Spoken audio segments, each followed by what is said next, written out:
Isaac Hadjar derrière qui ont des chances de pouvoir monter plus tard et donc de pouvoir grossir les rangs français en Formule 1 et assurer une belle relève.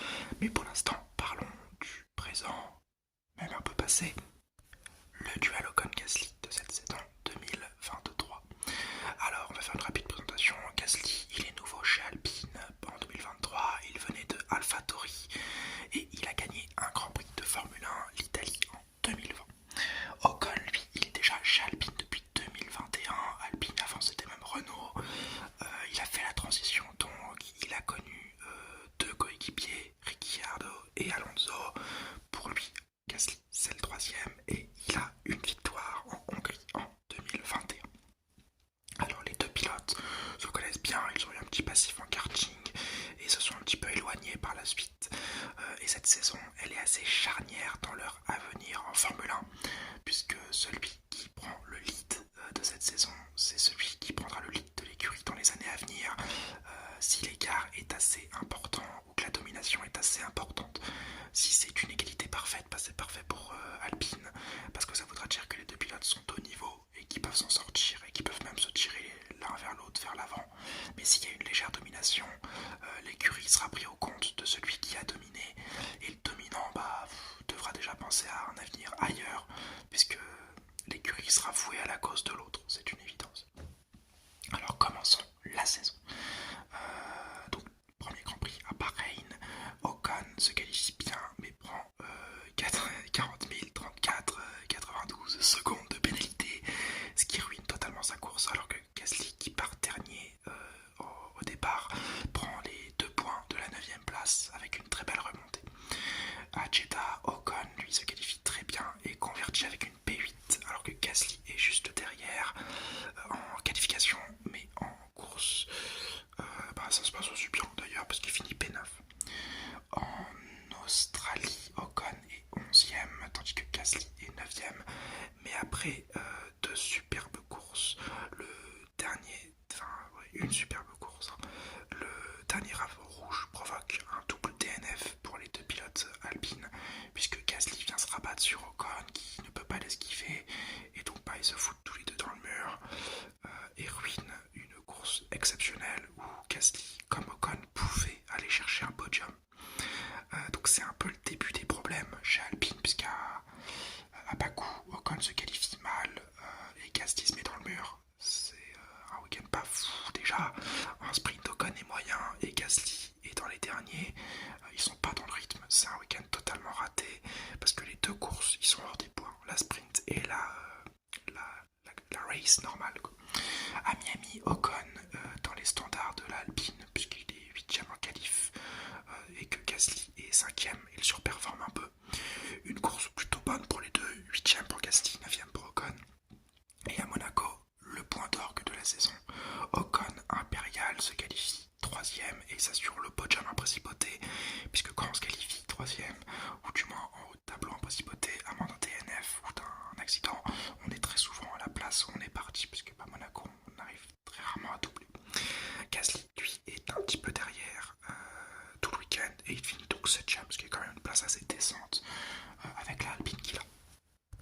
Alors à ce moment-là de la saison, on peut déjà faire une sorte de petite review et on peut voir que le début de saison est en deçà des attentes, malgré un beau coup d'éclat et une régularité qui est plus du côté de Gasly.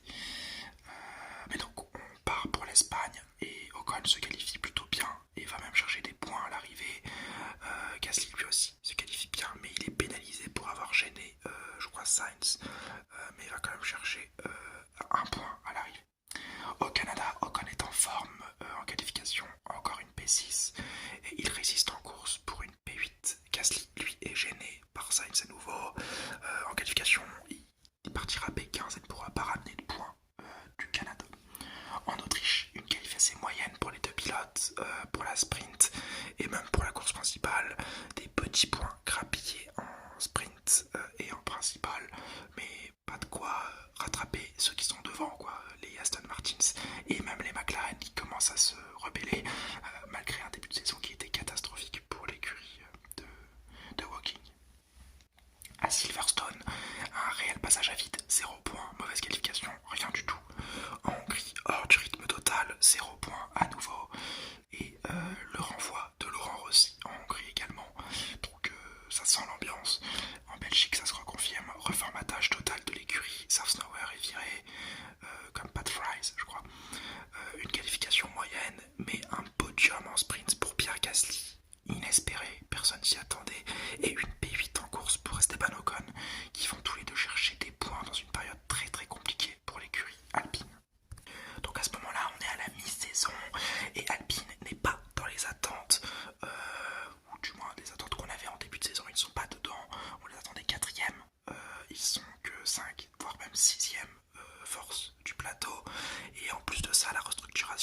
absolument pas aidé pour le reste de la saison. On le comprend assez rapidement. Malgré ça, à Zandvoort, une qualification horrible, mais la course est folle et elle offre un podium à Pierre Gasly, une troisième place. Et d'ailleurs, c'est le dernier podium de la saison, suivi en plus d'une bêtise de Ocon, donc pas un plein de points, mais beaucoup de points pris dans ce week-end néerlandais. Malheureusement, c'est mal suivi à Monza. Pire qualification de la saison à cause d'un moteur qui n'est pas performant. C'est le moins performant de la grille, le moteur Alpine cette saison, et donc par conséquent aucun point sur une piste qui demande quasiment que du moteur.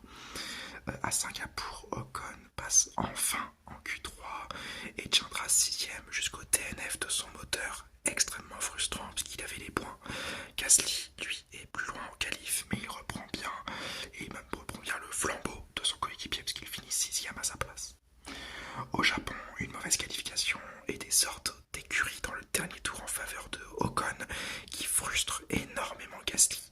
Je crois que c'est pour un point, le point de la 9ème place ou de la 8ème place, mais ça énerve Gasly.